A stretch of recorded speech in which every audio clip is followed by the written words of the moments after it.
Shalom Legolan, Shalom Sarkin, Shalom Mevorah Haverim, sejam todos muito bem-vindos. Muito obrigado a cada um dos irmãos pela presença, por retirarem um momento do seu dia para que nós pudéssemos estar juntos, olhando para a face do Eterno, para que essa pequena face que nós podemos enxergar, esse Zeranpin, essa face menor, que é o estudo da Kabbalah. É muito bom estar de novo entre os irmãos, nessa egrégora bonita que a gente construiu ao longo desses anos, que tem como ideia, como premissa, como vontade, elevar a consciência dos nossos irmãos acima de qualquer coisa, acima de qualquer outra intenção que possa existir. Eu também estava com muita saudade, meu irmão. Muito boa noite. A nossa intenção é elevar a nossa consciência enquanto grupo, porque nós sabemos, como diz a tradição de Kabbalah, que quando existe um iod, quer dizer, quando existem 10 pessoas que compartilham uma ideia, um pensamento, isso não quer dizer que os 10 precisam estar presentes ao mesmo tempo, mas que façam estudos eh, em conjunto, que discutam essas ideias, assim como as antigas yeshivás faziam, e até hoje as yeshivot, né, as yeshivás, elas continuam fazendo isso. Yeshivá é a tenda de estudos, né? Então, por exemplo, quando se encontravam em Babilônia os Geonim, nós vamos tratar um pouco sobre eles hoje, esses eh, esses mestres talmúdicos da Mishnah, né, misnaicos, que ensinavam a halachá, quer dizer, a lei da Torá, e interpretavam os conhecimentos da Torá nos seus discursos, o seu método era esse. Encontravam-se entre os rabinos e discutiam aquele assunto. Vamos falar então sobre a Parashat Lech Lechá. Então os rabinos se sentavam e cada um expunha aquilo que conhecia, faziam primeiramente aquela leitura ritual da Torá, né? Os mais velhos começavam lendo a primeira aliá, depois vinha o segundo e assim por diante, e aí vinha o rabino e comentava sobre a Parashat conforme ele havia aprendido, perdão, e esse aprendizado se dava de forma oral, né, da boca ao ouvido. Essa tradição oral é conhecida como Morachá, mas não é muito bem ajustado essa forma de expressão, porque Morachá é a tradição oral, mas essa tradição oral ela é muito voltada para o Pshat e para o Remes, quer dizer, só para aquilo que é literal e simbólico. Quando nós entramos dentro do terreno do filosófico, do homilético, do hermenêutico rabínico, então nós temos já os textos que é a própria Mishnah, que é o Talmud, né, que são esses tratados que falam da ética, da moral, da filosofia, da interpretação num nível filosófico, num nível pessoal, do que a Torá está me ensinando enquanto pessoa. Perdão. Mas nesses grupos, que se diziam, então, rabinos tradicionais, etc., existiam também outros grupos que vinham fazer parte, que estudavam a parte mística e a parte oculta. Esses Geonim dizem, muitos comentaristas, nós não temos mais esse livro e não temos mais como lê-lo, ele se perdeu aí no rosário dos tempos passados, né? No rosário das noites que se passaram de geração em geração, este livro acabou se perdendo. Não era bem um livro, assim como para nós o Sefer HaBahir não é um livro. Ele hoje se encontra num certo enxerto conhecido como Livro da Iluminação, devido a um pedaço, né, que abre o Sefer HaBahir, e o trecho que abre diz assim, é um versículo de Jó: agora não vem a luz brilhante, pois ela está nos céus. Esse agora não vem, a luz brilhante se lê Habahir, né? A luz brilhante é Bahir, por isso se chama, né, livro da iluminação, etc. Muitos conjecturaram que o Sefer HaBahir talvez tenha sido escrito por Isaac, o cego, e por isso trazia essa menção, escrito não, né, ensinado de forma oral. E a imagem então de Rabi Nahunia ben Hakana seria só uma figura, de autoridade, assim como possivelmente Moshe de Leon utilizou,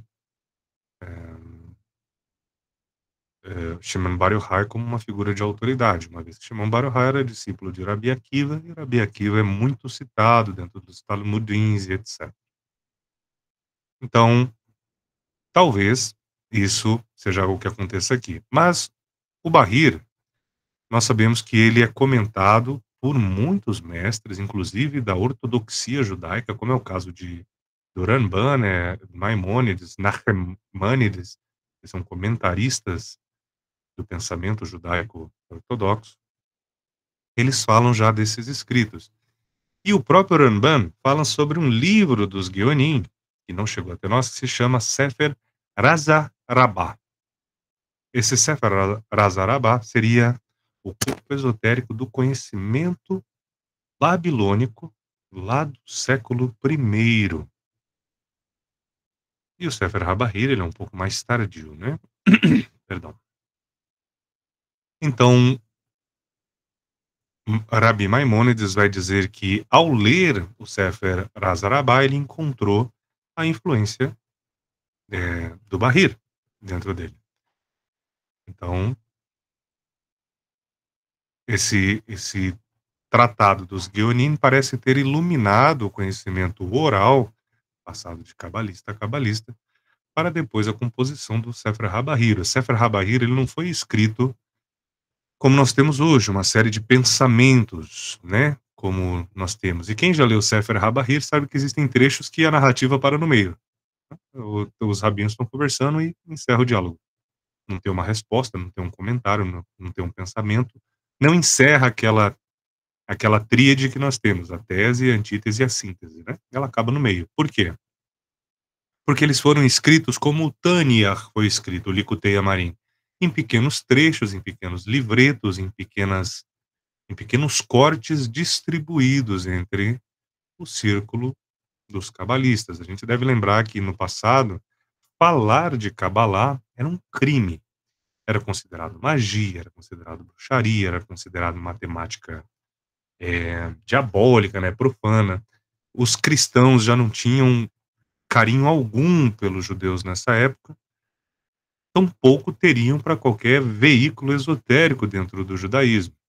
Nós sabemos que a Kabbalah está para o judaísmo, assim como o sufismo está para o islã, assim como a gnose está para o cristianismo, é o corpo esotérico do pensamento. Agora, assim como a gnose não é religião, assim como o sufismo não é religião, a Kabbalah também não é religião. Ela é uma forma de interpretar os textos sagrados com a luz do pensamento cabalista. E embora assim pareça ser simples de entender, a importância, perdão, desse pensamento cabalista para se estudar Kabbalah é muito importante. O aluno não pode vir com uma certa superficialidade de pensamento e adentrar dentro do estudo. Por quê? Porque isso é pedra de tropeço para ele e culpa do professor. Então, dizer, por exemplo, que a verdade dentro do Sefer HaBahir só estará dentro do Sefer HaBahir porque ele é um livro iluminado que foi escrito pela mão de Deus, isso é mentira. Mas todos os cabalistas concordam que o conhecimento da Kabbalah vem de Deus, mas isso é outra coisa, não quer dizer que Deus baixou sua mão e escreveu algo, ou que incorporou em alguma pessoa e a fez escrever, ou nada disso, não é isso. Quer dizer, pelo processo que é a via cardíaca, a via mental, esse conectar-se com a fonte, faz com que o mestre, o buscador ou o corpo esotérico de mestres, etc., venha criar conexões com o sagrado e ter insights que somente um místico pode ter. E aí sim, existem coisas que acontecem individualmente que, na realidade, nós evitamos até tocar nesses assuntos, porque caem num terreno um pouco pouco discutido, né, que são aquelas experiências pessoais que a pessoa tem, visões, audições, sensibilidades, etcétera, que estão no terreno sagrado da alma dela e que devem ser evitadas de ser tocados, porque o outro vai profanar. Mesmo que seja seu irmão, mesmo que ele seja iniciado, mesmo que ele também tenha experiências místicas, não é possível que ele venha profanar questionando internamente, falando: "Poxa, eu não tenho essas coisas, por que que o irmão tem? Por que que ele vê coisas e eu não vejo? Por que que ele ouve coisas e eu não ouço? Por que que ele tem esses insights e eu não tenho?". Então, essas coisas ficam num terreno mais sigiloso, né, é aquela caverna oculta que todo mundo tem. Mas de qualquer forma, o pensamento cabalista, ele vem parte da premissa de que Deus, revela, a Lequevela, a Cabalá, através desse processo paulatino e contínuo. Quer dizer, uma pessoa, ela não é como se, me perdoem, tá, utilizar esse termo, porque também ele existe dentro do judaísmo, se chama Hakadosh Baruch é o Espírito Santo, né. Não é como se de uma hora para outra a pessoa passasse por um ritual e descesse sobre ela o espírito de sabedoria. Não é assim que as coisas funcionam para a tradição da Kabbalah. Perdão, para a Kabbalah existe um movimento de subir e de descer das suas intenções, que é a Kavaná, e da harmonia que essa Kavaná tem com a fonte de qual tudo emana, que é a Hashem. Logo, aquele que deseja pode chegar para o estudo com uma intenção deturpada. Se ele é convidado ao estudo, é porque já tem nele aquela centelha que nós temos de descobrir, né? Retirar aquele pá desse irmão, dessa irmã, para que ele descubra a sua própria centelha como cabalista. Então não há problema que venha ao estudo com a ideia errada, o problema é se apaixonar pela ideia errada. Como nós vemos aqui e acolá, por exemplo, alguém dizer que vai nos ensinar sobre Kabbalah, que é um grande mestre cabalista, e parte do princípio de que Deus não existe. Como que alguém pode trabalhar o conceito de Kabbalah, cuja premissa inicial é Deus existe?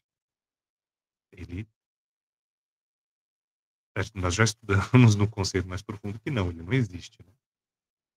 Ele está mais próximo da não existência, do ex nihilo, na nulidade, do que da existência como nós a conhecemos. Mas é algo, a gente só não consegue ponderar sobre isso. Por quê? Porque é a Ein Sof. E a Ein Sof é o mistério dos mistérios, é o ancião dos dias, é o olho de cima. Então, para nós não existe como se quer simbolizar ou tocar nisso. Qualquer tentativa que nós tenhamos aqui de ensinar só está errado. Por quê? Porque ele é algo que acontece através de um certo casamento, né?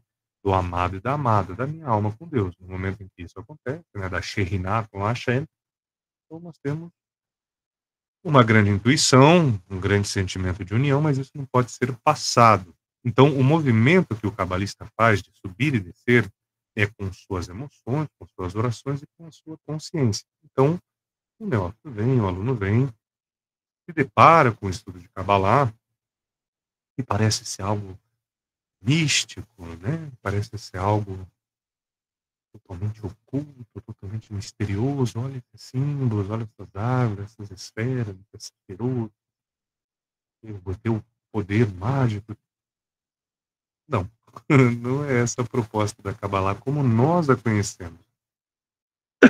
Então, desde os primórdios, desde o princípio, era comum que os cabalistas se encontrassem para aprenderem mutuamente uns com os outros a se conectar a Deus. Este movimento de sobe e desce que nós estamos falando, que é a Or Makif, a Or Hoser e a Or Yasharel, ou Or Yashar, os irmãos podem ver nos tratados do Zohar que nós passamos do, do Rav Leitman, ele parece um pouco complicado numa primeira leitura, porque o Rav já está usando de termos que os alunos dele já estudaram há longos anos junto com ele. Então, aquele livro é a parte escrita do que eles já receberam de tradição oral. Então, os irmãos que estão conosco já há algum tempo, quando se deparam com palavras como Sefirot, Chokhmah, Hashem, Bahir, Zohar, não é nenhuma surpresa escutar essas palavras em hebraico, porque a tradição oral já criou esta orma aquífica, que é essa luz circundante. Então, nós trouxemos um vídeo do Rav Berg, que foi aquele que traduziu junto com seus filhos o Zohar a primeira vez para o Ocidente, né? Eles, durante muitos anos, estudaram o aramaico, traduziram do aramaico para o inglês e as partes do hebraico para o inglês, e trouxeram para nós aqui no Ocidente o Zohar em inglês pela primeira vez, né? Um grande trabalho. E ele nos diz que o simples fato de escanear o Zohar já faz com que se movimente toda uma luz transcendental em volta do irmão, e também ele vai adquirir conhecimentos mesmo não entendendo perfeitamente o que está escrito ali. Isso se dá pela ligação que o hebreu, o judeu, tem com as suas letras, certo? Porque para eles a letra e o número é a mesma coisa, e ela é uma força criacional. Foi assim para os comentários do Bahir, foi assim para os comentários do Zohar, foi assim para os comentários do Sefer Yetzirah, e para todos os grandes mestres. Sempre viram dentro das letras hebraicas símbolos de forças criacionais do próprio Eterno. Não só nas letras, mas principalmente nos números. Nas letras viam o verbo criador e nos números a força geometrizante de Elohim. Certo? Se o verbo nasce a partir de Elohim, e Deus disse, porque os primeiros versículos Deus não diz nada, né? Ele só cria. E é a partir de Elohim que o verbo cria, passa a criar, então o verbo nasce dessa força geometrizante e só é possível em Bina, né? Muito bem. Então, quando o cabalista está fazendo esse movimento de subir e descer, é um movimento de techuvá, né, de retorno à fonte, e de harmonização com Deus. Grande parte das pessoas que vêm para o estudo esotérico vem com alguma intenção de poder, né? A palavra perdida, o nome perdido, eu vou ganhar influência, eu vou ganhar serenidade, quer passar por uma metamorfose. E descobre que essa metamorfose é muito diferente daquilo que é vulgarmente conhecida. A metamorfose é aquela em que a lagarta está construindo o seu túmulo. Ela constrói a sua crisálida achando que vai morrer. Esse sentimento de perda, de deixar de ser quem se é, faz parte também da metamorfose do buscador, que constrói para si, esse seu momento larval, né, a sua crisálida, a sua cacuna, né, onde ele vai se fechar e vai se destruir para se recompor. Então deixa para trás certos conceitos e se reconstrói. Mas isso se dá em muitas etapas, isso não é uma coisa meramente filosófica. Qualquer pessoa que passe por uma experiência mística de verdade, contínua, desse subir e descer, quer dizer, eu vou ao estudo, eu levo minha consciência a Deus e eu volto com problemas, não volto iluminado. Por quê? Porque quando eu lanço luz para a treva onde eu vivo, eu vejo onde eu estou de verdade. E é aqui que entra a desconstrução do processo. A alquimia vai ter nomes também para explicar esses processos, a alquimia espiritual, consciencial, né? E até mesmo a alquimia prática, né? De qualquer forma, quando ilumino o quarto escuro da minha consciência, é onde eu vejo aquelas coisas macabras nos cantos que eu mesmo escondi. Porque aquilo que eu não enfrento, aquilo que eu não pratico uma catarse, aquilo que eu não faço a síntese e trago para mim mesmo consertado, continua existindo. E conforme ele está sendo guardado no canto, uma hora aquilo vai eclodir e vai espirrar de para um lado ou para outro, né? Então, a Torá vem ensinar, por exemplo, que quando eu estou chateado com o meu irmão, à luz da sabedoria da Torá, vem dizer que eu tenho que falar na hora para ele. Falar: "Poxa, irmão, olha o que que você está fazendo aí. Poxa, tô ficando irado com o jeito como você age. Sério, tô perdendo a paciência mesmo. Vamos dar um tempo, eu vou me afastar um pouco, porque eu tô bravo. Conserta isso aí que você tá fazendo. É muito melhor do que guardar para você." A Torá vem dizer, por exemplo, e só para quem leu de verdade vai entender o que eu tô falando agora, vem dizer que aqueles que são da parte do Eterno não são limpadores de Deus. O que isso quer dizer? Ah, Deus quis assim. Foi assim porque Deus quis. As coisas são assim porque Deus quer. Deus tem um plano. É lógico que tudo está na vontade do Eterno. Todo mundo sabe disso. Agora, nenhum dos nossos mestres, dos nossos patriarcas, agiram com passividade perante essas coisas que acontecem no mundo da dualidade, que é o nosso mundo. Quando Hashem disse a Abraham, né? Abraham, quando Deus, a Deus não, né? Elohim. Quando Elohim disse a Abraham, vou destruir Sidom e Amora. Quando Deus disse a Abraão, vou destruir Sidom e Gomorra. Gomorra, acho que é em português, né? Abraham não falou, perfeito, a vontade de Deus se cumpre, tá tudo certo, Baruch Hashem. Ele precisa mesmo, eles são maus, nossa, estão praticando lá a sodomia, estão praticando homossexualidade, e dizem os nossos sábios que o problema não foi a prática da homossexualidade, mas foi a prática de atos sexuais como um ato religioso. Quer dizer, você pegar e praticar um ato sexual diante de divindades e forças que emanaram do Eterno e uma porção de simbologias, etc. Magia cerimonial sexual. Né? Diz que essa foi a perversão. Os nossos mestres dizem que essa foi a perversão sexual de Sidom va Amora, de tentar sacralizar o ato profano, porque o sexo é sagrado, mas o sexo profano é aquele que mistura um monte de coisa, objetos, animais, enfim. Essa foi a perversão, né? E colocar tudo isso diante do Eterno como se fosse algo bonito. E Abraham não se compadeceu disso, ele falou: "Espera aí, que isso, Hashem? Você vai destruir uma cidade inteira por causa de algumas pessoas que são lascivas? Não tem cabimento um negócio desse. Se houverem 100 pessoas boas, o senhor não destrói a cidade? Se houverem 100 pessoas boas, não destrua. E se houverem 80? Ele vem descendo até um. Se houver só uma pessoa boa em Sidom ou Amorra, você liberta a cidade? Se houver pelo menos uma pessoa boa de lá, sim." Ele fala: "Meu sobrinho está lá." Ló, né, Lot está lá. E ele fala: "Então avisa seu sobrinho, manda ele sair de lá. Se ficar, vai ser destruído." Mas não pode, Alexandre, vai destruir uma cidade inteira, vou. E o tal anjo que as pessoas pintam como um anjo bonitinho, né, roupinha azul, com um pergaminho na mão, uma pena, falando: "Ô Maria, tudo bem? Você vai ter um filhinho e tal." É este anjo que vem destruir Sidom Morra. É esta força que é Gevurael, o anjo da força, Gevurael, Gabriel, quem destrói Sidom e Gomorra. Mas Abraham não é conivente com isso. Se a gente continuar, Moshe faz a mesma coisa.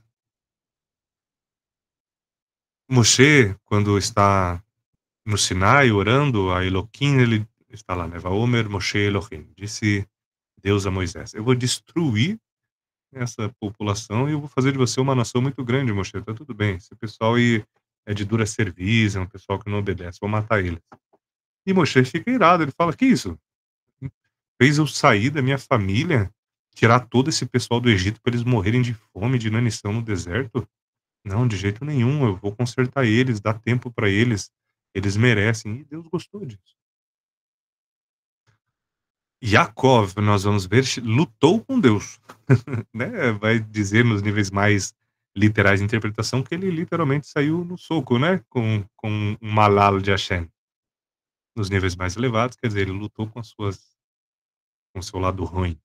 Mas ainda assim, discutiu com Deus, brigou com Deus, lutou com Deus, para poder se conectar com a sua essência. Jó, é costume entre a teologia, né, de pastor, dos padres, dizerem: "Não, Jó aceitou tudo calado, etc." Meu irmão, lá abre o livro de Iov, lê lá, acho que são 39 capítulos, se eu não me engano, salvo engano. Ele discute o tempo todo com o Eterno, ao ponto de falar: "Se afasta de mim um dia, Deus, eu quero dormir e descansar, um dia se afasta de mim. O que que é o homem para que você o visite tanto? Folha seca que logo vai, como um cachorro, me deixa, me larga um pouco, sai do meu pé, deixa eu descansar." A gente sabe que Iov não é uma personalidade real, né, é uma mudança de paradigmas, assim como todas as personagens na Torá, né, não importa se são reais ou não, importa o que elas se tornaram na linguagem dos ramos e na linguagem das raízes, né. Jó discutiu o tempo todo com Deus, com Hashem. O único momento em que ele fala bem disso tudo é quando a mulher tenta falar mal de Hashem e diz: "Iov, amaldiçoa teu Deus, morre logo". Ele fala: "Tá maluca? Deus deu, Deus tirou, abençoado é o nome de Deus. Tá tudo bem". Ele sabia disso, mas no seu coração, no seu íntimo, discutia com Deus. Como 2 amigos discutem quando um está errado com o outro. Quando não tem harmonia entre eles, eles discutem.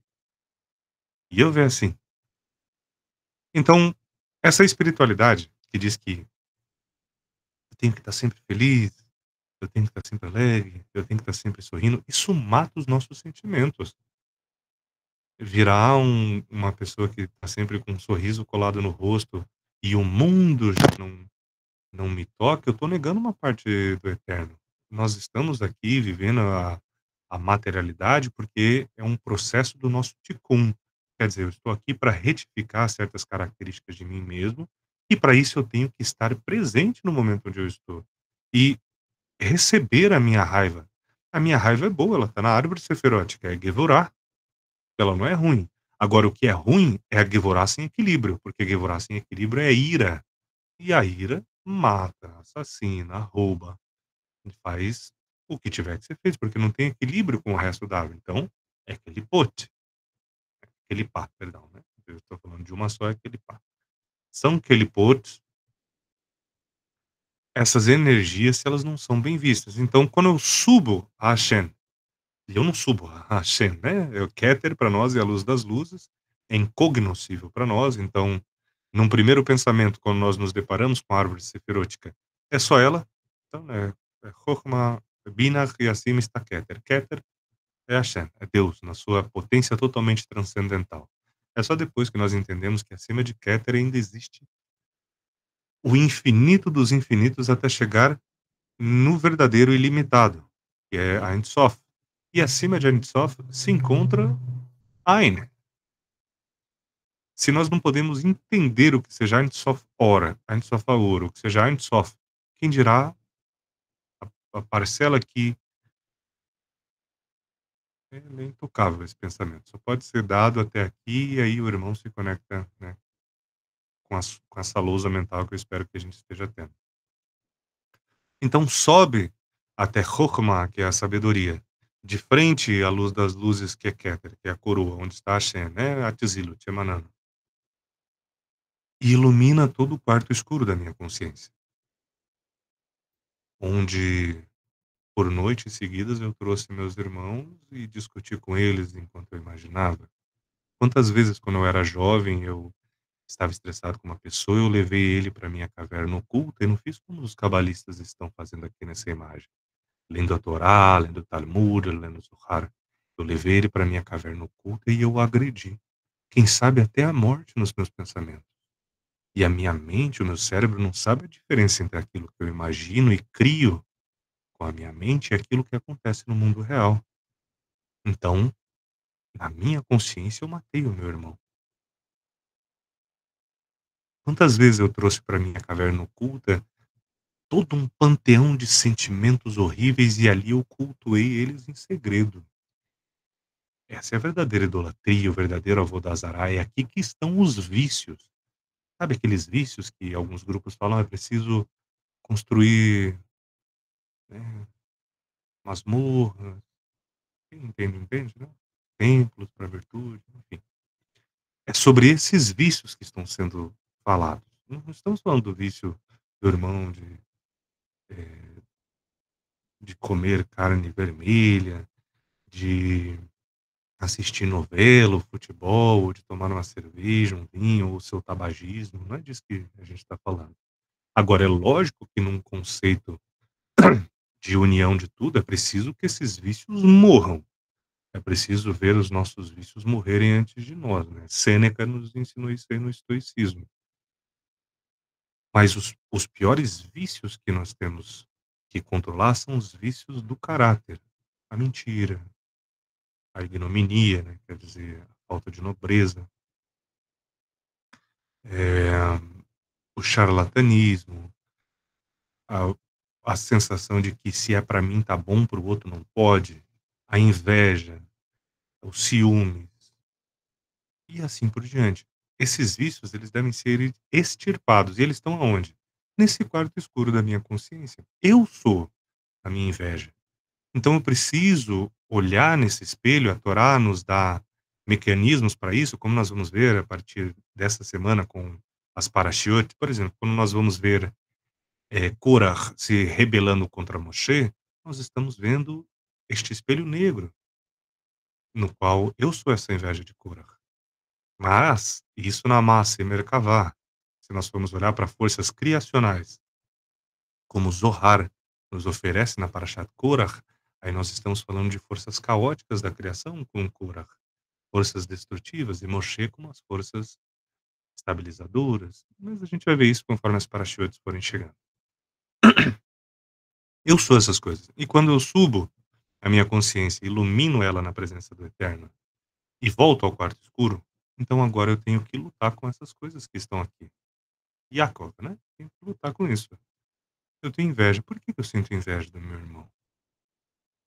É porque ele agora comprou o carro do ano, ele tá com um belo carro, uma bela esposa, bons filhos, tomando bons vinhos. Eu tô com ciúmes disso? Por que que eu tô tratando o irmão mal? Por que que eu tô me afastando dele? Por que que eu tô dando ouvidos ao outro que notoriamente tá falando mal dele por essa questão? Então, quando eu me vejo como eu sou, eu tenho capacidade de fazer a catarse desses sentimentos, reenglobar eles em mim. Quando você identifica eles positivamente, isso conserta o problema. O que isso quer dizer positivamente? Eu tô com raiva. Eu não vou pegar essa espiritualidade tóxica que diz: "Não, eu não posso ter raiva, porque eu sou um ser totalmente iluminado, divino, eu sou luz para o cosmos, então eu vou sorrir aqui". Você coloca lá no pâncreas isso. Isso vai machucando seu fígado. A Kabbalah vai dizer para nós que os nossos órgãos físicos têm funções espirituais também, como os rins de nos aconselhar, o pulmão de nos trazer elevação e o espírito de Hashem, o coração, e cada um tem o seu, né. Então, guardar muito das coisas que você pensa como a raiva, isso é um problema muito grande para o fígado, né, muitos problemas no fígado acontecem. Pessoas que não falam aquilo que pensam e guardam muito os seus sentimentos, acabam tendo problemas na garganta, problemas cardíacos, é justamente porque tudo isso, no plano espiritual, reflete também no plano material. As coisas existem juntas, né. Perdão. Então é preciso fazer a catarse desses sentimentos. Então, quando nós falamos que o cabalista é aquele que tem a capacidade de subir e descer, nós estamos falando da sua capacidade de buscar conhecimento e aplicar ele no seu dia a dia. Isso é cabala prática. Não, aquela cabala prática de outras tradições cabalistas, tudo bem, elas existem. A gente sabe que tem pessoas que se reúnem, né, todas paramentadas, para fazer a evocação do fogo, da água, do ar, da terra, fazem toda a recitação do Sidur e de orações que, segundo os mestres, fazem a criação de entidades, né, espirituais, etc. Mas é preciso entender que a Kabbalah, para nós, como tradição, ela não é espiritismo, ela não é magia, ela não é bruxaria, ela não é religião, ela, ela é um movimento esotérico de entendimento das verdades que são encontradas no universo. No como um todo. Então a verdade que a Kabbalah revela, ela se encontra dentro de outras tradições, dentro do budismo. Tem cabalistas que acreditam que se for estudar o Triptaka, por exemplo, que são os cestos que deram origem ao budismo, né, os textos mais antigos do budismo, a cesta de textos do budismo, ele vai pegar fogo. É Avodazará, ele vai estar, de alguma forma, ofendendo a Hashem por estudar o budismo. Por quê? Se a única coisa que vai mudar é o veículo da transmissão do arcano. O budismo vai apresentar conhecimentos, que a Kabbalah também apresenta, só que utilizando veículos diferentes de aprendizado e de explicação. Quem conhece o niilismo do budismo, essa não existência de divindade, a não deidade, do todo, sabe que ela está muito mais próximo da realidade da Kabbalah do que sugere a religião superficial de que Deus seja um homem barbudo nos céus com um cetro. Deus é um nome que nós damos para algo que nós não entendemos. E se você quer chamar esse Deus de Nirvana, se você quer chamar ele de Brahman, se você é o Deus do seu coração, irmão. Como dizem, né, os nossos mestres, por respeito aos homens e às suas religiões, eu digo que temo o eterno, mas no meu coração eu digo, eu te amo, meu amor. Olha a proximidade que você tem que ter de Deus para o chamar de meu amor, me chamar de tá aqui, tá do nosso lado, tá aqui dentro. Nele andamos, nele respiramos. Então, a Kabbalah, ela não pode encapsular o cabalista. Pelo contrário, tem que fazer com que ele possa conhecer todas as coisas. Mas se ele tem uma base firme dentro da Kabbalah, que não vai permitir que ele descambe para o Avodazará. O que é o Avodazará? Ah, vem cá, a gente vai fazer um sacrifício de um cabrito, vamos tomar o sangue dele. Para que isso? Qual a necessidade de sacrificar o animal sem motivo nenhum? Só para. Lógico que tudo isso movimenta uma porção de forças eh, dentro do cosmos que, com toda certeza, são reais. A, a religiosidade de Moshe era nesse sentido, né? Eles faziam sacrifícios de animais, etc. Todos os povos faziam no passado.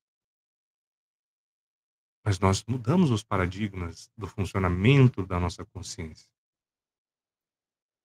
Hoje, por exemplo, dentro de tradições do espiritismo, existem uma série de, de médiums, né, de autoridades, de doutrinadores dentro do espiritismo, que têm nos ensinado que aquela mediunidade mecânica, que é da incorporação, que é da psicografia, da psicofonia, ela está caminhando para terminar no, no nosso orbe. Por quê? Porque nós estamos nos tornando um pouco mais sutis. Então não é preciso imprimir mais na animalidade essas ideias, mas na consciência. Então elas são mais intuição, elas estão mais abertas a todas as pessoas, e é um processo contínuo de evolução da humanidade.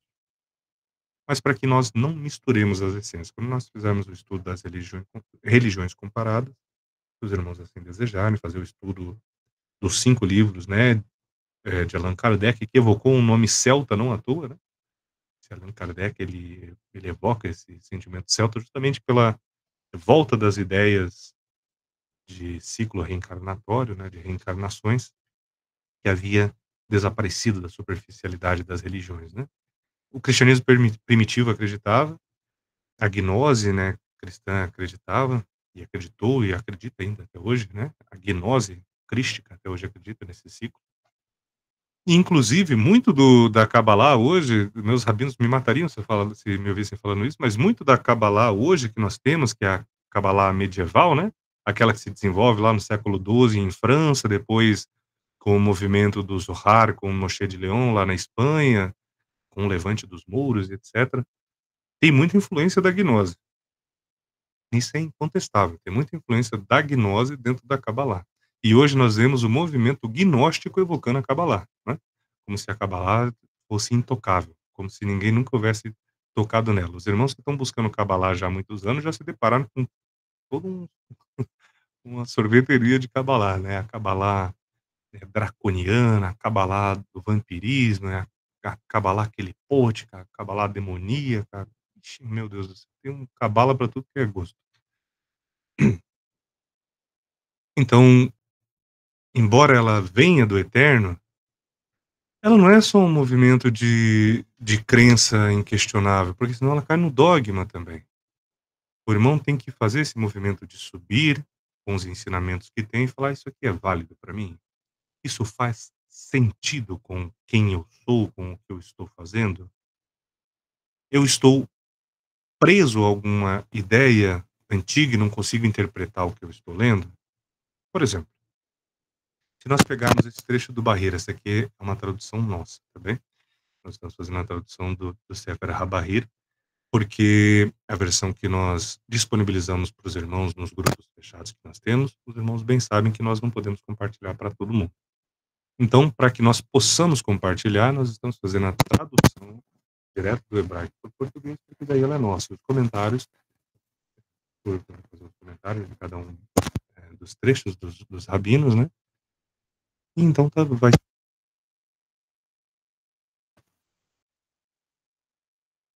forma gratuita. E os outros comentaristas, eu quero ficar de forma gratuita com o máximo de pessoas possível. E aqueles que têm no coração, comentar a obra, etc., então fazem por liberalidade, né? Como os irmãos que sempre nos ajudam.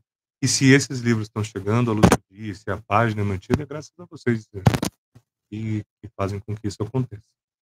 Então aqui nós vemos essa figura, que é a figura de autoridade do livro, que era Rabi Nehunia ben Hakana, e ele diz assim, um versículo diz, agora não vem a luz brilhante, pois ela está nos céus. Jó 37:21. Iota, né? E o outro versículo diz, ele faz da escuridão seu esconderijo. Salmos 18:12. E ainda outro diz, nuvem e densas trevas o rodeiam. Salmos 97:2. Há, portanto, uma dificuldade, mas vem um terceiro versículo e resolve o conflito. Até mesmo as trevas não serão escuras para ti, e a noite brilhará como o dia. Escuridão e luz são o mesmo. Então, quando se interpreta esses pensamentos do Barrer, lembrando que o Barrer é anterior ao Zohar, certo? Então, durante muito tempo, até que o Zohar abrisse sua luz para o mundo, os cabalistas tinham as opções de estudar o conhecimento da Kabbalah diretamente com a sua yeshiva, com o seu rabi, com o seu rabino, com o seu Rav, né?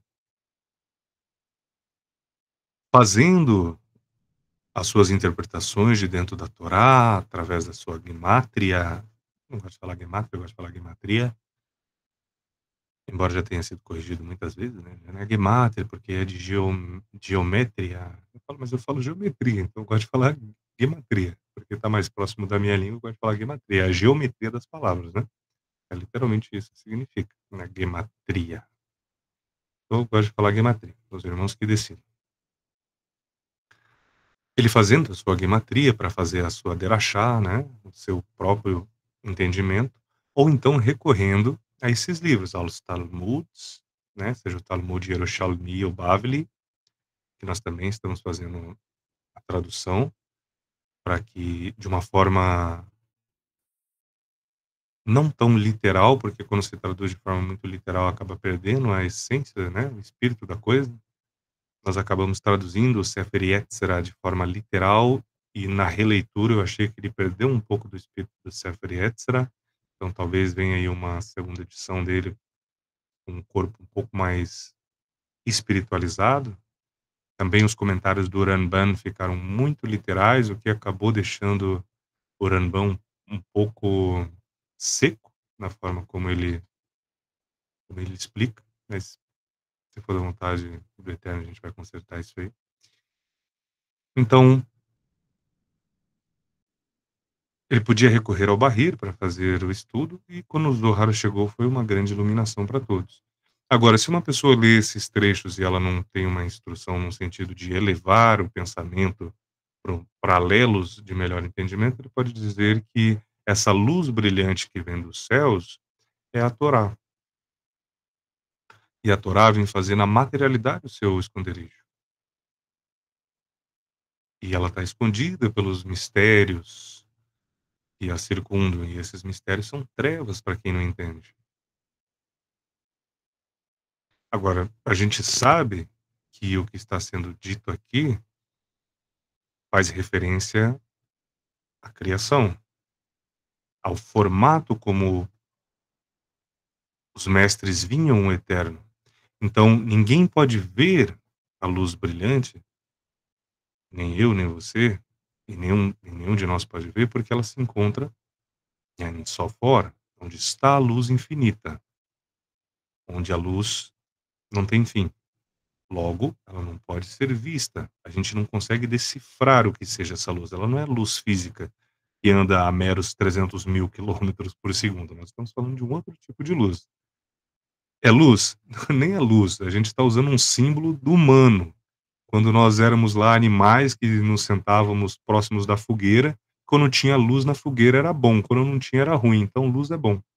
E a gente continua utilizando esse símbolo até hoje. Luz é bom, escuridão não é. Mas é só um símbolo. Não quer dizer nada, é o que está por trás desse símbolo. Então, essa luz que nós estamos dizendo é aquilo que ilumina a consciência, que ilumina o cosmos, que faz com que ele esteja manifesto.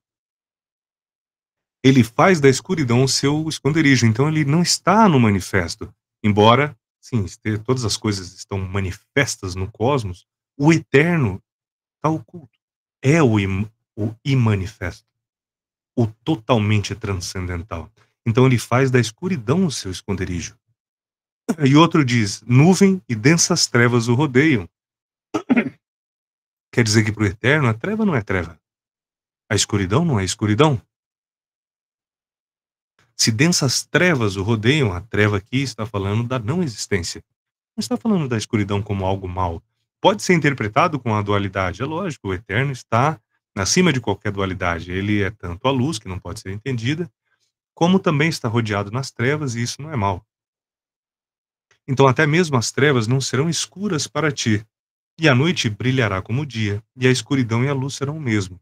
Nós estamos falando daquela característica do eterno de estar acima de todos os infinitos. Os irmãos que estão aqui já acompanharam aquela ideia de infinitos maiores contendo infinitos menores. Então, se a treva para nós parece ser algo de tenebroso, para o eterno ela não tem diferença nenhuma da luz. Keter para nós, que é a luz das luzes, o totalmente incognoscível, para o eterno está em pé de igualdade com o Malhut. O que nos leva a um outro pensamento que vai se seguir. Deixa eu levar mais para frente, depois eu volto para esse aqui. Que vai falar sobre Elohim. E diz assim: e o que significa que a Torá é a linguagem de bênção, berachá? Talvez seja apenas uma linguagem de joelho, berech, como está escrito: a mim se dobrará todo o joelho. Isaías 45:23. Isso se refere ao lugar onde todo joelho se dobra. Aqui isso é comparável. É como aqueles que desejam ver o rosto do rei, mas não sabem onde fica a sua casa. Primeiro perguntam onde está a casa do rei e só depois perguntam onde está o rei. Portanto, o versículo diz: a mim se dobrará todo o joelho, até mesmo os celestiais, e toda língua jurará lealdade. Com o pensamento profundo da Kabbalah, nós temos que desmembrar isso aqui no que está oculto nas suas palavras. O jogo de palavras de berachá e de berech, de joelho e bênção, tem que ver com a primeira letra do hebraico, que é o beit, primeira letra do hebraico, a primeira letra da Torá, que é o beit, e está ligado à criação, que é sabedoria, de barach, e é chokhmah. Então, chokhmah é a sabedoria do eterno que permite com que toda a criação exista. Só que quando o versículo diz para nós que todo joelho se dobrará, nós não estamos falando de um joelho se dobrar no sentido de vou submisso, vou me ajoelhar, fazer minha oração, ó Senhor. O Eterno não precisa da nossa oração para nada. Ele nos criou oculto. Ele se ocultou na criação para que nós sequer soubéssemos da sua existência, mas lhe aprouve se revelar. E daí vem, né, o conceito de Elohim. Ou em outras tradições é o conceito de Shiva. Em outras tradições é o conceito de Mashiach, seja Yeshua HaMashiach, ou como o irmão queira chamar, não sei como é a fé que o irmão professa. E eu garanto que cada uma delas está tentando nos reconectar à fonte de qual nós emanamos. E eu não posso afirmar que a minha está certa e que a do irmão está errada. Eu posso dizer que ambos estamos errados. Isso eu posso afirmar com toda certeza. Tanto eu quanto você já erramos o nosso alvo. Estamos tentando acertar. Não existe nenhum sábio do lado daqui. Nós somos dois buscadores, do lado de lá e do lado daqui. Agora, essa ideia de que todo joelho se dobrará, inclusive os celestiais, nós estamos falando de que nós aqui em Malhut de Asiá, no planeta denso, no mundo denso, na densidade, nós somos tão pequenos quanto todas as forças celestiais do mundo de Beriá. E que essas forças me perdoem falar desse jeito, mas nós estamos falando em comparação com o eterno, bendito seja. Eles são tão pequenos quanto nós, porque o eterno é incomensuravelmente grande. Nós não estamos falando de tamanho tridimensional, largura, diâmetro e altura. Nós estamos falando de grandeza real, o que nós não podemos entender. Para nós é impossível entender o que seja uma quarta dimensão, né. Imagina aquilo no qual todas elas estão contidas. Então todo joelho se dobrará, quer dizer, tudo aquilo que emanou do eterno vai reconhecer que a bênção vem da sabedoria, brachá, vem de chokhmah, quer dizer, a bênção do beit, da criação, vem do reconhecimento, berach, joelho, de de se dobrar mentalmente ao entendimento de que somos pequenos. Existe algo de maior acontecendo no cosmos que a gente não entende.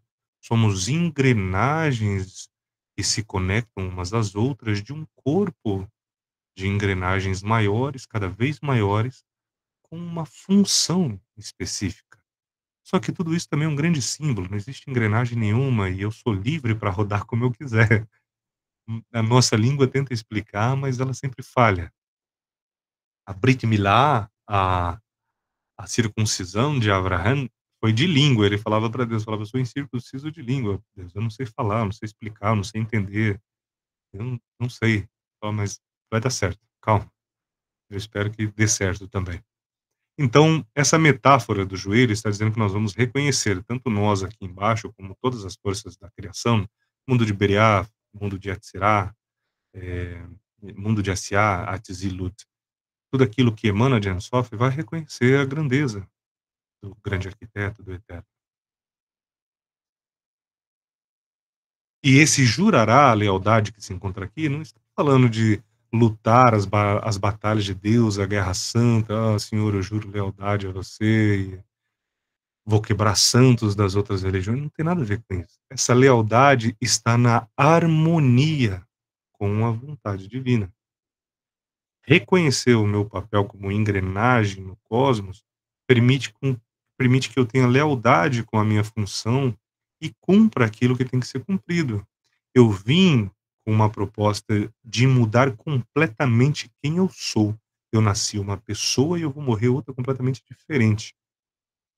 Então eu vou ter cumprido o meu propósito, segundo a Kabbalah, que é de fazer a techuvá, de fazer o tikkun. Vamos usar um símbolo alquímico de transmutar essa minha imperfeição, esses meus metais pouco nobres, no ouro filosófico.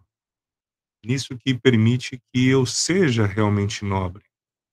Então essa é a minha função enquanto cabalista, é sempre me melhorar. Essa metáfora que diz assim, é como aqueles que desejam ver o rosto do rei, mas não sabem onde fica a sua casa, primeiro perguntam onde fica a sua casa, e só depois perguntam onde está o rei. O que isso quer dizer? Você está perguntando onde é o céu? Não. Está perguntando onde é o paraíso? Não. Como que a gente vai entender em Sof? Pode entender em Sof? Não pode. Mas a gente pode entender os, os livros, os mestres, os pensamentos que nos dão a senda, o caminho para seguir. Eu vou seguir nesse caminho. Onde está a casa do rei? Está aqui. Tem uma música muito bacana, Jorge Benjor, quem quiser depois da instrução escutar lá, se chama o Rei a Rosa Cruz. É uma música muito bonita, excelente de se escutar numa quinta-feira como hoje. Hoje é dia de trabalho místico, né? É uma música maravilhosa. Perdão. Então, onde está o rei? Eu não sei. Para eu saber onde está o rei, eu primeiro preciso encontrar o caminho até lá. E o caminho até lá é forjado caminhando. Uma coisa é conhecer o caminho, a outra é trilhar ela, né. "Ah, eu sei que eu tenho que ler o Zohar", nunca leio. "Eu sei que eu tenho que ler o Bahir", nunca leio. "Eu sei que eu tenho que ler o Tânia", nunca leio. "Eu sei que eu tenho que sentar com o Rebbe e estudar com ele", nunca sento. "Eu sei que eu tenho que vir à instrução ou assistir à instrução gravado", não assisto. Eu vou passando pedaços e pedaços para frente, porque o professor fecha o olho e fica no mundo imaginário, não sei o que está acontecendo. Então você conhece o caminho, mas não trilha. Então a sua via ela é só mental. você é um erudito, você é um intelectual, não tem nada errado em ser um intelectual. Na verdade, é um grande diferencial, não são todas as pessoas que são intelectuais. Mas o trilhar o caminho é via cardíaca. Eu vou trilhar o caminho. Mas conhecer o caminho a ser trilhado é via mental. E é aí que as duas coisas se conectam. Eu vou caminhar por aqui conhecendo o que eu tô fazendo. Tô desbravando enquanto ando. Para desbravar tem que ter as ferramentas para isso. Lá no símbolo do rei Arturo, né, que também é uma novela, né, iniciática, uma novela mística, esotérica, perdão, os homens da Távola Redonda, os cavaleiros da Távola Redonda, propõem que antes deles comerem, perdão, cada um deles deveria entrar numa missão e conquistar uma aventura. Mas para adentrar a Floresta Negra, eles deveriam entrar por um lugar sem senda, sem caminho, sem trilha, a partir de um ponto onde ninguém conhecesse onde estava entrando e qual era o seu destino. Isso faz muita menção ao que é a tradição do Ocidente, né, de desbravar sozinho os mistérios e tal. Já para nós, e que viemos de um caminho onde passamos da boca ao ouvido, né, o professor dá para o aluno, o irmão dá para o outro, e ambos constroem uma trilha, eh, limpa daqui até o destino, porque os tropeços que vão acontecer no meio do caminho vai ser para nós. Se eu vou caminhar por aqui, eu vou tropeçar, eu vou tirar essa pedra do caminho, opa, tropecei aqui, vou tirar aquela, ó, aqui a espiritualidade me pregou uma peça, e eu limpo essa vereda, como está lá nos provérbios, né? Acredite no Senhor, ele endireitará suas veredas, endireitará, né? Então, acreditar que a sabedoria vem do eterno é o começo da sabedoria. Saber que ela não vai brotar da sua cabeça, ela vai ser dada pelo eterno. Mas não é algo que acontece magicamente, é construído por esse caminho que nós vamos trilhar. Então, para conhecer onde está a casa do rei, aqui o Sefer HaBahir está dizendo: estudem, meus irmãos. Busquem o eterno, busquem descobrir aquilo que pode ser descoberto antes de tentar ver a face de Deus. Muitas pessoas, e eu escuto isso o tempo todo, eu estou sempre ao lado de religiosos, né? Como capelão, como irmão, como filho, como pai, eu estou sempre ao lado de religiosos que acreditam do fundo do coração que quando deixarem essa existência, eles vão imediatamente para a presença de Deus.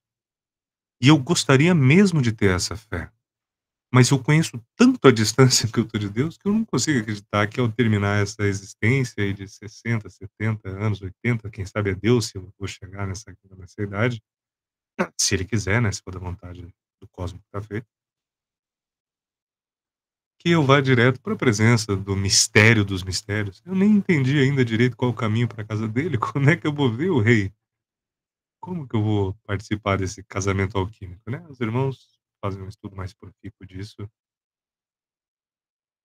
no terreno sagrado do seu coração, da sua ordem. Enfim, a parte anterior do Sefer HaBahir dizia assim: o que é o mar? É a Torá. Como está dito, sua largura é maior que o mar. O que significa cheio de bênção do Senhor? Em todos os lugares onde aparece a letra Beit, ela é uma linguagem de bênção, como foi dito, Bereshit. O que é Reshit? Princípio. É a sabedoria, Chokhmah. Como está escrito, o princípio da sabedoria é o temor de Hashem, o temor ao Senhor, no Tehilim 111:10, né? E o que é sabedoria? É a bênção, como está escrita. E Deus abençoou Shilomo, né, Salomão, e também está escrito, e o Senhor deu sabedoria a Salomão. É como um rei que casou sua filha com seu filho, deu-a a ele no dia do casamento e disse: faze com ela como desejares. Aqui, a grande parte dos rabinos de uma cabalá judaica, de um movimento Rabad, de uma ortodoxia, vai dizer que tudo isso fala da Torá, como nós a temos, Bereshit, Shemot, Vaikra, Bamidbar e Devarim, os 5 livros de Moshe. Não é à toa que todos os livros que vêm a partir da revelação adâmica, né, com os 5 livros de Moshe, sempre vão evocar esse corpo quíntuplo, né. Nós quebramos os evangelhos em 5 partes também. Ma Matitiar, né, Mateus, Marcos, Lucas, João e Atos dos Apóstolos. Atos dos Apóstolos, no passado, era o mesmo livro com Lucas, que era seguidor de Paulo de Tarso, né. Assim como Marcos, os únicos evangelistas que evocam o nome de apóstolos direto do Nazareno são Matitiarro e Yohanan. Eh, Mateus e João. Então, os evangelhos trazem também esse esses 5 esses 5 corpos, né, esse número 5. Também nos livros de Allan Kardec, que são o Livro dos Espíritos, o Evangelho segundo o Espiritismo, Céu e Inferno, Gênese e o Livro dos Médiuns. Ele também fez questão de escrever 5 livros, se chama de o Pentateuco Kardecista, né. Os outros como, eh, que são dados como Allan Kardec, mas são escrituras póstumas, né, depois que ele morreu, então não fazem parte do Pentateuco, não faz parte da tradição original. E assim por diante, muitos outros livros vão evocar essa mesma estrutura de 5, né. Algumas pessoas vão até mesmo dizer que na iniciação cristã do batismo, nós vamos ver aí os 5 elementos, né. No batismo, a impressão que se tem é que a pessoa só mergulha na água e está limpa, mas na verdade ela sai da terra, vem para a água, recebe o ar do fogo do Espírito Santo, né. Então são os 5 elementos: terra, fogo, água, ar e o éter, né, o Espírito Santo. Mas tudo isso são conjecturas e são conceitos místicos que envolvem outras tradições que a Cabala nunca vai encerrar para nós no estudo, né, mas quando nós deixarmos o dia do estudo de Cabala, nós podemos tratar disso com mais liberdade. Perdão. Então, talvez um ortodoxo fosse ver aqui essa Torá como a Torá escrita, e a sua largura é maior do que o mar, então o filho e a filha seria quem? A filha seria a Torá e o filho seria Israel. Então aqui está vendo que um rei dá a sua filha, que é a Torá, para o seu filho Israel e diz: "Faz com ela o que desejares". Mas a Torá é inviolável para a ortodoxia. Como que vai fazer com ela o que desejar? Como é possível fazer com ela o que desejar? Mas é a sabedoria da Torá que está sendo dita aqui. Sim, mas a sabedoria da Torá também é inquestionável. Na ortodoxia não pode ser questionada 613 mitzvot devem ser cumpridas. Agradar a Hashem para a ortodoxia é cumprir lei. Para o cristão, agradar a Deus é entrar na graça. Para o gnóstico, é caminhar ao eu crístico. Para o cabalista, é construir o caminho de Mashiach e entender o que isso quer dizer. A Torá de Hashem não é a Torá escrita. Nós chamamos a Torá escrita de Torá negra. Por quê? O negro das letras. Não quer dizer que ela seja trevosa. É o negro das letras. Mas a Torá de Hashem se encontra no mundo das raízes, não no mundo dos ramos que nós escrevemos. No mundo das raízes, as coisas que foram lá pensadas, foram emanadas de Etzilut, criadas em Beriá, ganharam forma em Yetzirah, chegaram para nós em Asiá como estão. Então, quando a Torá fala de população, não está falando de população. Quando a Torá fala de Israel, não está falando de Israel. Quando a Torá fala de famílias, não está falando de famílias. Quando fala de bodes, não está falando de bodes. São símbolos para explicar coisas que não tinham como ser explicadas. E Yetzirah deu forma àquilo que não tem forma. E por isso, na linguagem dos ramos, nós recebemos essas histórias com ele para conhecer aquilo que se encontra em oculto. Por isso é preciso fazer o estudo contínuo. Então a Torá que está sendo dita aqui no Bahir é a Torá de Hashem, e a sua largura é maior que o mar. O mar é símbolo de profundidade, de revolução das ondas e de marés, de ir e vir. A sabedoria permite navegar e é muito profunda. Conhecemos mais a superfície da Lua do que a profundidade dos nossos oceanos, que para nós é um mistério até hoje. É lugares que são mais profundos do que a altura que nós temos lá do Himalaia, né, do Everest. Então, a Torá é ainda mais larga que tudo isso. A Torá de Hashem, o conhecimento, a sabedoria do Eterno.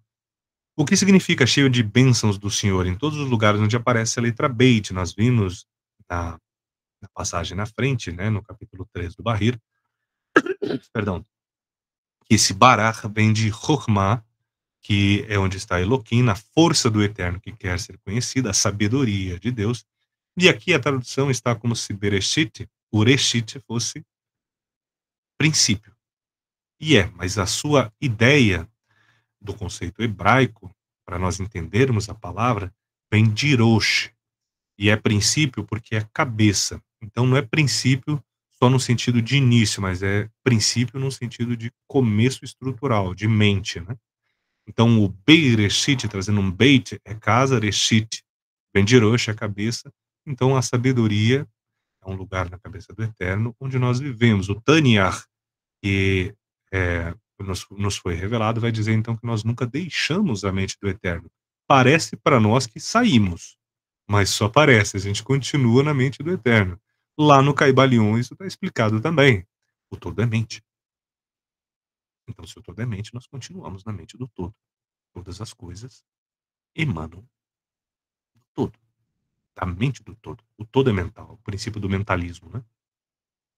E o hermetismo também vai nos dizer que o pré-princípio arquetípico anterior ao começo sem fim deu origem à emanação que de si mesmo é, emanou, que é o seu demiurgo, seu nó demiurgo que deu forma ao cosmos. A pedra esmaradigna, esmeraldina, a tábua de esmeralda diz a mesma coisa para nós.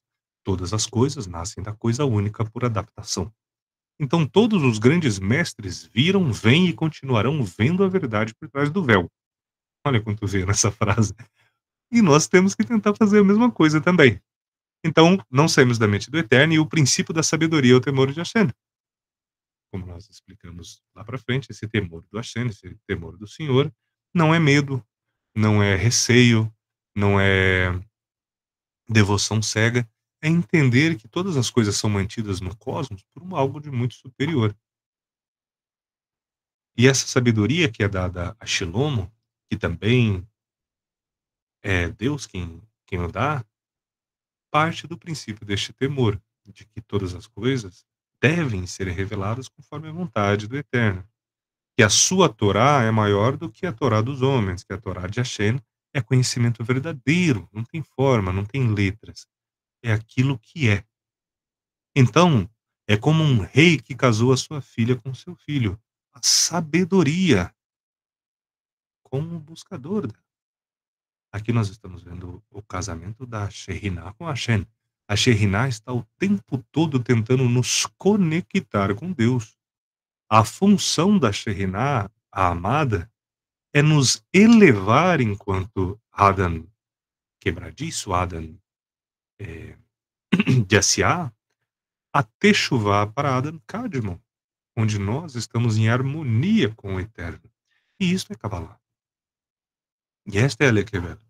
Então, quando nós olhamos para os pensamentos dos cabalistas, nós devemos olhar com a profundidade do pensamento da Kabbalah e não nos apaixonarmos por esses símbolos que são evocados a todo momento. Isso aqui tem um motivo. E eu sei que quando o irmão vê esse símbolo, não pensa num alvo, não pensa em colocar isso numa parede para dizer que é um grande conhecedor dos mistérios. O irmão se conecta com isso na sua alma, porque a sua mente abriu a senda e o seu coração está trilhando isso. Então nós estamos fazendo esse movimento de Teshuvah de volta a Hashem. De nada adianta ficar falando o dia todo sobre Sefirot, sobre a árvore sefirótica e fazer os 32 caminhos, né? Se nós não entendemos o porquê. Ou então fazemos toda a árvore por individualização. A gente vai fazer. O que, que é isso? Quer dizer, colocar toda a árvore dentro de Malhut, depois colocar toda a árvore dentro de Yesod, depois colocar toda a árvore dentro de Hod, Neserhat, Peret, Gevorah, Hesed, Bina, Chokhmah e Keter. A gente nem pode falar de Keter. Isso que me causa um grande pensamento é como que eu tenho professores que eu assisti às aulas, né, que fizeram esse trabalho, Nós sabemos que cada uma das Sefirot contém toda a árvore dentro de si mesma, porque é preciso que haja um equilíbrio do macro no micro, né. Então a minha força, por exemplo, aqui em Gevurah não é equilibrada só com Hesed, é equilibrada com toda a árvore, então diminui-se toda essa árvore para dentro dela, e faça isso também com Tiferet, faça isso também com Hod, com Netzach, com Yesod, com Hesed. Mas como que tem gente fazendo isso em Keter? Como? Como é que você vai explicar para mim o que que é a sabedoria no e manifesto, no mundo da emanação? Se ela se encontra, para nós é a luz das luzes. Como tem professores ensinando Keter? Keter não pode ser ensinado, Keter é a coroa, mas o é só os irmãos pesquisarem aí na internet, hoje mesmo quando eu terminar aqui, ir lá e procurar professores falando que Keter é isso, Keter é aquilo, Keter é isso, Keter como, meu Deus? O que que eu estou perdendo nesses anos todos de Kabbalah, que eu olho para o mistério que é a coroa, que é só um símbolo, não tem coroa em lugar nenhum, essa árvore não existe em lugar nenhum, tá bom? Essas esferas não estão em lugar nenhum, não existe cano que desce de Deus pra gente, isso é um símbolo. E por que tem tantos mestres de Kabbalah que estão apaixonados pela estrutura da árvore? Ela é só mais um símbolo dentro de tantos outros que a Kabbalah traz pra gente. Só que o melhor instrumento que o cabalista vai ter é a sua capacidade de meditação, de se deitar à noite e penetrar no mistério, que é o ancião dos dias. Se perguntar, questionar, e por isso que, para mim, enquanto professor, é muito importante para toda a minha existência enquanto homem, enquanto ser humano, fazer essas traduções desses livros, até do Triptacá a gente vai ter que traduzir, porque não existe tradução para o português. Nós temos umas versões aqui que estão em Pali, que é a língua original, né, e umas que foram traduzidas por inglês.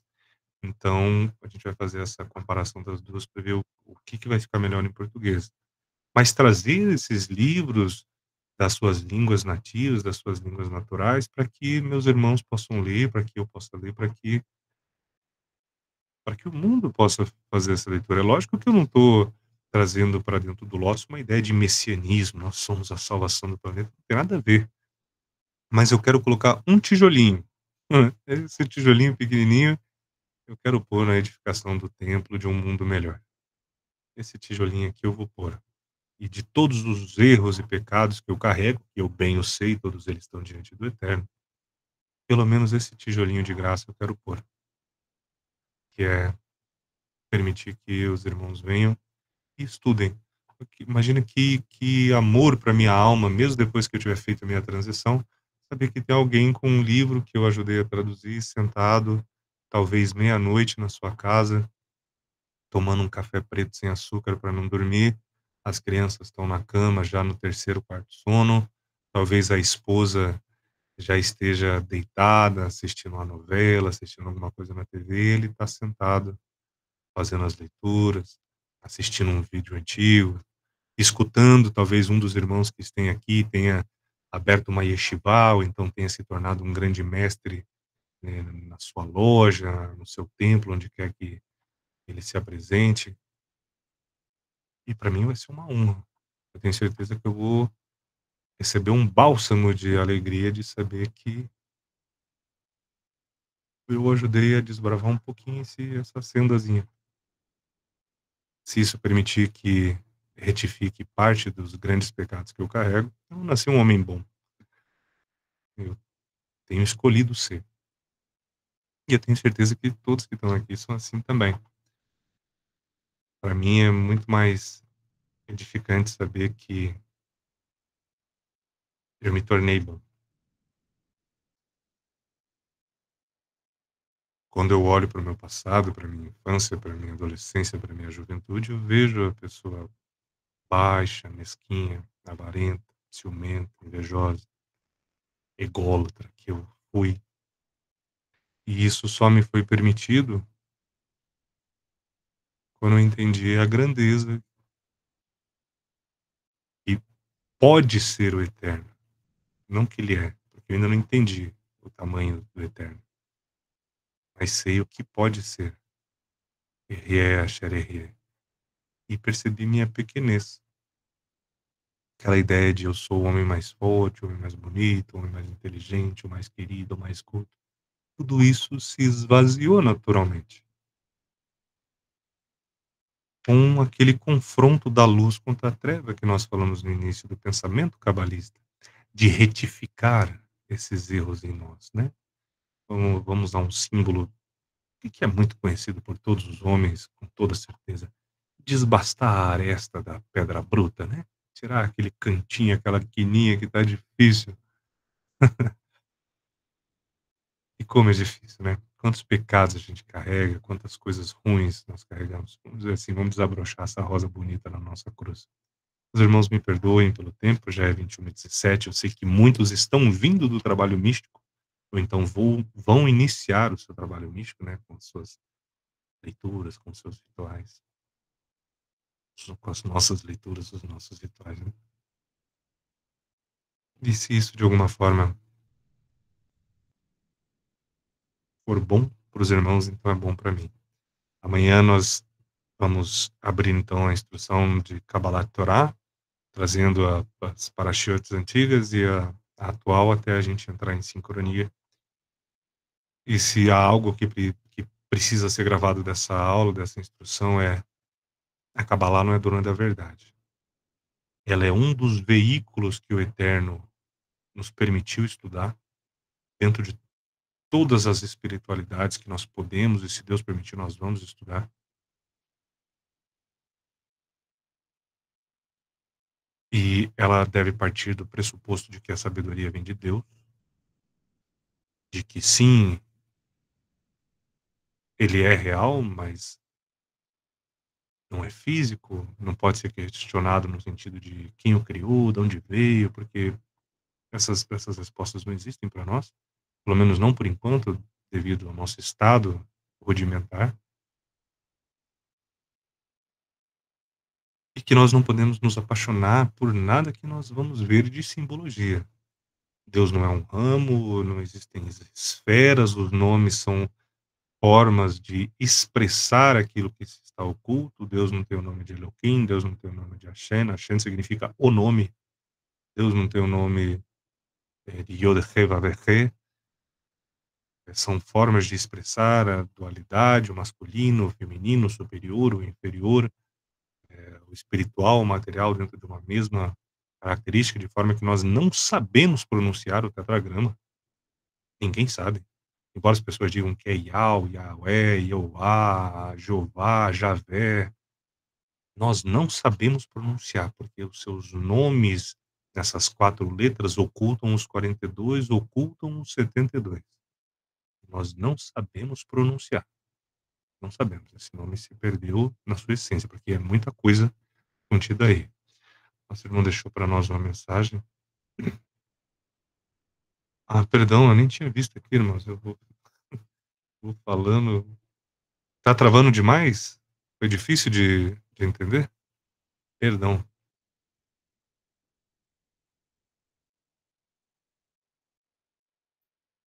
me perdoe, irmãos. Eu só vi agora a mensagem. Espero que tenha sido possível entender. De qualquer forma, é uma grande honra. Eu espero que tenha sido possível pegar o entendimento. E nós nos vemos amanhã. Shalom a todos. Muito obrigado pela presença. Meus mais sinceros desejos de paz profunda, de harmonia, e que os irmãos estejam estejam em muita paz até amanhã. Shalom. Eu vou abrir a harmonia final, mas os irmãos já estão mais do que dispensados para irem para os seus serviços diários. Paz profunda, frater. Paz profunda também a todos os fráteres e sorores que estão aqui com a gente. Shalom a todos. E um tríplice fraternal abraço também para os nossos irmãos da Augusta e Respeitabilíssima, tá bem? Fiquem com Deus. Shalom.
המשיח אני מאמין, עם כל זה מחכה לו בכל יום שיבוא. אני מאמין, אני מאמין, אני מאמין, באמונה שלמה, באמונה שלמה, בביאת המשיח, בביאת המשיח אני מאמין, עם כל זה מחכה לו בכל יום שיבוא.